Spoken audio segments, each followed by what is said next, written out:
Il n'a jamais été aussi simple de se lancer en intelligence artificielle et de créer un business de zéro.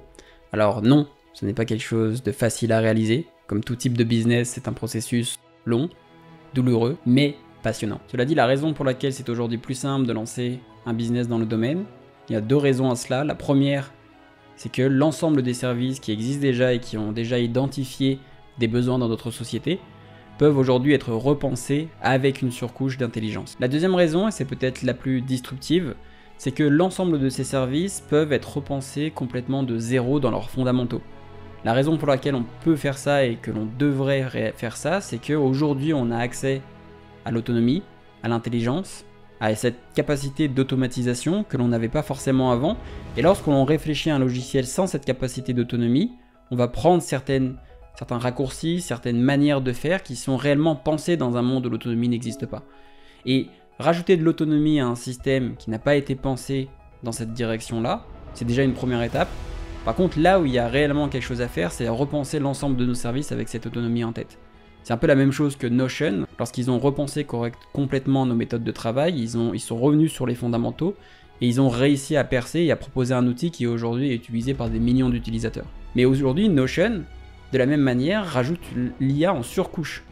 Alors qu'il y aurait potentiellement des choses à faire en rajoutant l'IA dans les fondamentaux de nos applications et des services que l'on utilise aujourd'hui. Il y a tellement d'idées potentielles que ça peut être même compliqué de les situer, savoir si on se trouve dans un océan bleu, dans un océan rouge, quelque chose entre les deux. Si le concept même d'océan bleu ou d'océan rouge ne vous parle pas, ce n'est pas grave, on va en parler dans cet épisode. Et s'il vous parle déjà, on va plus particulièrement en parler dans le contexte de l'IA. Mais surtout, je vais également vous partager quelques idées que j'ai de business à monter dans le domaine. Alors c'est pas forcément des choses à prendre sur étagère pour lancer votre propre business, mais simplement l'objectif de ça, c'est de vous partager un peu mon framework de pensée autour de différents services à lancer dans le domaine. Et la raison pour laquelle je les partage, c'est tout simplement parce que j'ai déjà une entreprise actuellement et que je n'aurai pas le temps de faire ces idées. Et quoi qu'il en soit, c'est aussi une question de timeline. Certaines personnes vont lancer ces business quoi qu'il en soit. Et comme on va voir dans cet épisode, ce n'est pas quelque chose de grave ou un point bloquant. Bienvenue à tous dans ce nouvel épisode de la chronique d'une intelligence artificielle.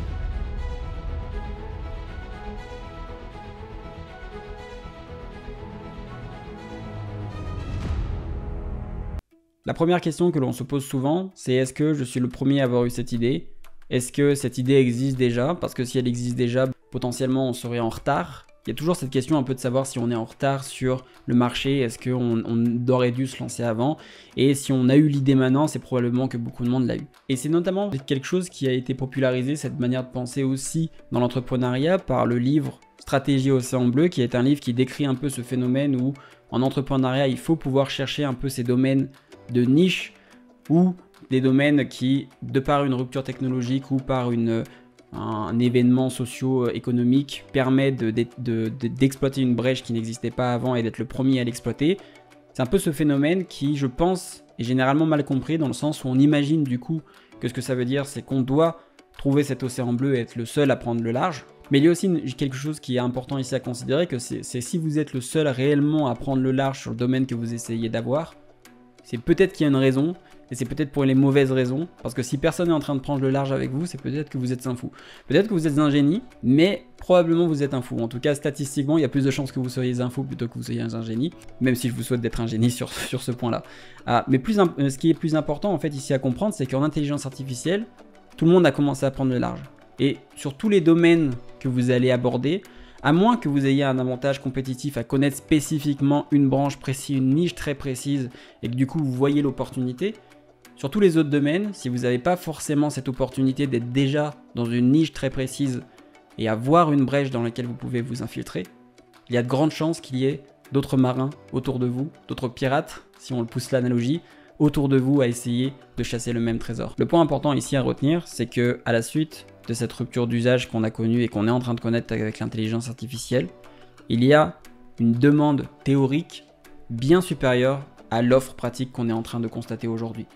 Et donc même si vous avez l'impression que certains concurrents ont déjà commencé à proposer des services sur le marché, le produit spécifique que vous avez en tête, il y a de grandes chances que la demande soit bien supérieure à l'offre qui a déjà été proposée par vos concurrents et que vous ayez totalement une place pour vous positionner et pour vendre un service et pour être rentable avec votre société. Entre l'offre et la demande, il me rappelle toujours une anecdote qui est un entrepreneur que j'avais connu au CES de Las Vegas.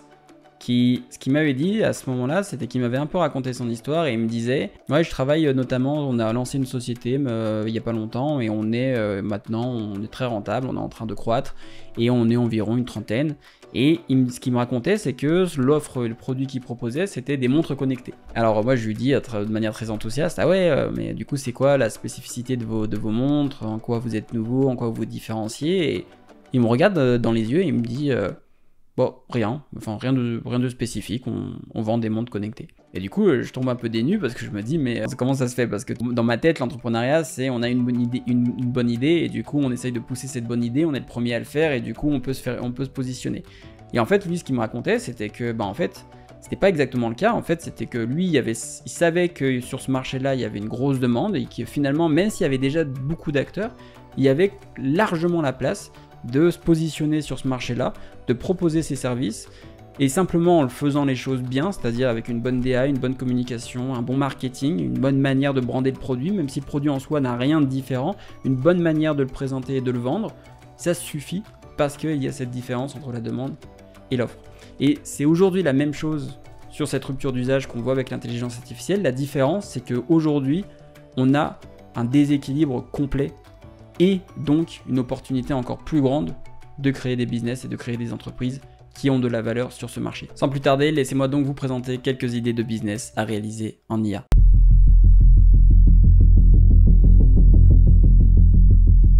La première idée, je sens que vous n'allez pas l'aimer. Je sens que vous allez vraiment pas l'aimer. Et promis, je vous proposerai une idée plus sexy juste après. Mais la première idée que j'ai pour vous, c'est simplement de faire une boîte de prestat. Pourquoi faire une boîte de prestat? Tout simplement pour la raison que j'ai évoquée dans cette vidéo, la différence entre la demande et l'offre. Il y a aujourd'hui énormément de besoins spécifiques de personnes qui, pour le coup, sont dans ces différentes niches, qui savent exactement ce qu'il y a à faire et qui probablement peuvent deviner qu'on a besoin d'intelligence artificielle ici et qui pourront ici vous demander vraiment de l'aide pour réaliser leur projet. Et le fait de vous positionner ici en prestat, il y a beaucoup d'avantages à ça. Ça peut vous permettre de connaître spécifiquement le domaine, savoir comprendre un peu comment utiliser ces différents outils dans une stack logicielle pour résoudre des problèmes. Ça peut vous permettre de vous créer cette intuition au travers de différents projets. Et aujourd'hui, j'aurais envie de dire que c'est quasiment la boîte la plus simple à faire. La plus simple à faire parce qu'il y a toute cette demande, parce que vous pouvez vous faire la main sur même si vous n'avez pas énormément d'expérience, pour ensuite rentrer de l'argent et potentiellement même derrière, du coup, créer une nouvelle boîte autour d'un produit spécifique auquel vous aurez pensé, et pourquoi pas même, ce sera peut-être même ces clients-là qui vous donneront au fur et à mesure des idées jusqu'au moment où vous direz ok, c'est ça le produit que j'ai envie de créer. Et si vous voulez d'ailleurs optimiser, petit tips ici, vous pouvez même ici vous faire potentiellement créer votre boîte de prestat avec un projet déjà en tête, mais qui doit se faire financer, donc vous pouvez potentiellement le faire financer avec de la presta, et si ce projet est suffisamment ambitieux, pourquoi pas vous faire labelliser Deep Tech, obtenir une subvention, et obtenir davantage de clients pour financer votre projet, notamment parce que vous êtes Deep Tech et que vous aurez donc une réduction à proposer à vos clients. C'est un petit tip, c'est cadeau. Deuxième idée de business que je lancerais, si j'avais le temps, ce serait un projet que j'ai intitulé Look at Me Doing. Donc bon, c'est un nom clairement très inventé, mais ce que ça veut dire, c'est que ce projet, il aurait pour objectif de fournir aux entreprises un service qui leur permet facilement d'automatiser des tâches. Ici, l'objectif de ce service, ce ne serait pas de fournir un modèle ou un agent qui soit capable de réaliser plein de tâches diverses et variées, notamment pour des questions de puissance de calcul, ça demanderait énormément de financement de réaliser un modèle comme ça, mais l'objectif, ce serait que ce logiciel se propose comme une sandbox qui permet de s'interfacer correctement avec un ordinateur, et une fois interfacé avec l'ordinateur, puisse obtenir tous les inputs, textuels, images, vidéos, clics, interactions, boutons, etc., qu'il fasse la transcription de tous ces inputs vers des tokens qui soient utilisés en entrée d'un modèle pour que ce modèle apprenne très rapidement à automatiser une tâche spécifique. Donc par exemple, si on sait que tous les matins, un monteur par exemple qui travaillerait dans une boîte de production réalise exactement la même chose, la même série d'actions sur une vidéo qui lui est donnée, il va pas forcément, certes il pourrait très bien exister déjà un logiciel, un plugin qui existe déjà pour réaliser quelque chose de manière automatique, mais peut-être que c'est trop spécifique à son domaine, donc à moins de recruter un programmeur et d'avoir quelqu'un qui travaille avec lui pour automatiser certaines tâches du processus, possiblement, ce que le monteur pourrait faire, c'est simplement avoir accès à cette sandbox, montrer à l'agent la tâche qu'il est en train de réaliser, simplement la montrer. Potentiellement, l'agent pourrait poser des questions en mode « Pourquoi exactement tu as fait ça? J'aimerais mieux comprendre un peu. » Tout simplement comme un stagiaire en quelque sorte pourrait faire lorsqu'on va lui présenter la tâche qu'on est en train de faire et que le stagiaire va devoir ensuite la réaliser de son côté. De la même manière, il faudrait cette interface qui ici serait une sorte de sandbox, un environnement virtuel, mais qui représente explicitement l'environnement de travail de la société.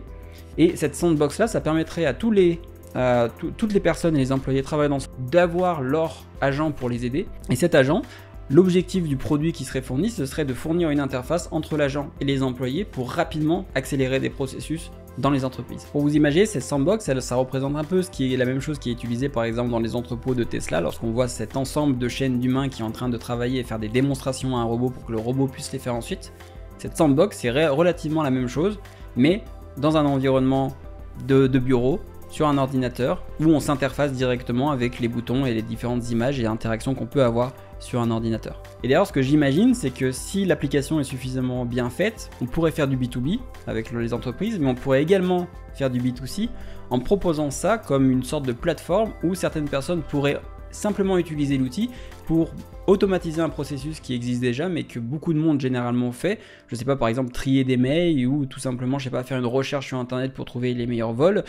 Ces personnes-là pourraient entraîner en quelque sorte un agent à réaliser certaines opérations, à réaliser des comparaisons financières, etc. en lui montrant exactement comment ces comparaisons doivent être faites et ensuite pouvoir partager son agent à la communauté ou en tout cas le résultat d'un agent qui a pris comme input et comme démonstration l'ensemble des résultats de la sandbox. Troisième idée de business que je lancerai aujourd'hui, c'est tout simplement un business focalisé sur la rédaction de livres. La raison pour laquelle je lancerai ce business, c'est parce que j'ai notamment essayé plusieurs fois d'écrire des livres et pour plusieurs raisons diverses et variées, j'ai pas abouti sur le projet. C'est clairement quelque chose que j'ai envie de faire dans ma vie, mais ce que ça m'a montré, c'est à quel point est-ce qu'aujourd'hui les outils qui proposent la rédaction de livres sont finalement assez pauvres en fonctionnalité pour faciliter le processus et ils sont clairement pas à la page, petit jeu de mots, pour pouvoir permettre d'utiliser l'intelligence artificielle pour automatiser beaucoup de processus. Et je pense qu'aujourd'hui, ce qui est une chose qui est encore plus claire, c'est que dans un livre, il y a deux choses qui sont intéressantes, c'est vraiment la partie argumentaire et la partie esthétique. La partie argumentaire, c'est quelles sont les vraies idées que l'on va retenir du livre, les idées qu'on a envie, qu'on va se rappeler une fois qu'on aura fermé le livre et qu'on va en parler à quelqu'un. Ce sont l'ensemble de ces idées avec, bien entendu, l'argumentaire qui va autour, donc c'est-à-dire les sources, les contre-arguments, les comparaisons. C'est l'ensemble de ces éléments-là que l'on va retenir d'un livre et sur lequel on va plancher lorsqu'on va écrire un livre. Et il y a autre chose qui va au-dessus de ça, ce qui est la partie esthétique, c'est-à-dire ça c'est plus le comment est-ce qu'on va raconter les choses, quelle intonation on va prendre, est-ce qu'on va tutoyer la personne qui lit, est-ce qu'on va le vous voyez, est-ce qu'on va être est-ce qu'on va être omniscient, est-ce qu'on va pas être omniscient dans notre positionnement, est-ce qu'on va créer un cadre un peu intimiste. Tout ça c'est ce qu'on appelle le style et c'est quelque chose sur lequel on va passer énormément de temps également lorsqu'on va rédiger un livre. Et ici, je pense qu'il est possible de proposer un service qui permet d'automatiser ce processus-là de style qu'il y a dans un livre pour capturer un peu l'essence du style. C'est quelque chose que les LLM sont très bien capables de faire. Et de la même manière que dans une œuvre artistique, il y a une différence entre l'intention et le message qu'on veut faire passer et le style réel qui va être appliqué. C'est pour ça que d'ailleurs que Midjourney est un super outil parce qu'il donne à tout le monde la possibilité de, à partir d'une idée et d'un message qu'on souhaite passer, de générer une image qui représente correctement cette idée. Ici, c'est à peu près la même chose. Pour un livre, je pense qu'on peut décomposer les deux. Et je pense que créer un outil qui permet de structurer simplement sa pensée sous forme d'un argumentaire à sourcer et de ensuite laisser le modèle remplir un peu les interactions entre ces différents arguments et la manière dont on souhaite qu'il fasse l'interaction, c'est quelque chose qui peut accélérer considérablement la création de livres et qui peut permettre réellement à certains auteurs talentueux qui ont des idées de réaliser, de produire des livres bien plus rapidement et de manière bien plus efficace. Quatrième idée de business que je lancerai en intelligence artificielle aujourd'hui, ce serait la création d'un outil permettant la mise à disposition d'un avatar de soi-même en choisissant la connaissance qu'on a envie de lui donner et le contexte dans lequel on a envie de le publier sur internet. On pourrait par exemple donner à ce clone toute la connaissance de l'ensemble des vidéos qu'on a déjà publiées sur internet. Je prends par exemple l'exemple de Huberman. C'est un YouTuber qui est très connu sur internet, notamment pour les vidéos de développement personnel, mais c'est des vidéos généralement très techniques et qui vont dans les détails et qui sont très intéressantes, mais c'est très dur du coup d'ingurgiter vraiment l'ensemble des connaissances qu'il y a dans cette vidéo. Et par contre, il y a probablement déjà dans ces vidéos-là un sujet dont il a déjà parlé et sur lequel on aurait potentiellement une question, mais qu'on n'a pas forcément accès ou même qu'on n'a peut-être pas correctement compris. Et le fait de créer un clone, et que par exemple si Huberman choisit de créer un clone de lui-même et de monitorer ce clone pour lui donner les informations qu'il a envie, il pourrait ensuite mettre ce clone à la disposition de la communauté pour que la communauté l'utilise, puisse lui poser des questions. C'est quelque chose qui a déjà été fait d'ailleurs sur certaines expérimentations, mais par des individus tierces. Ici, l'objectif de cet outil serait de laisser l'individu créer son propre clone et choisir la connaissance qu'il veut donner à son clone.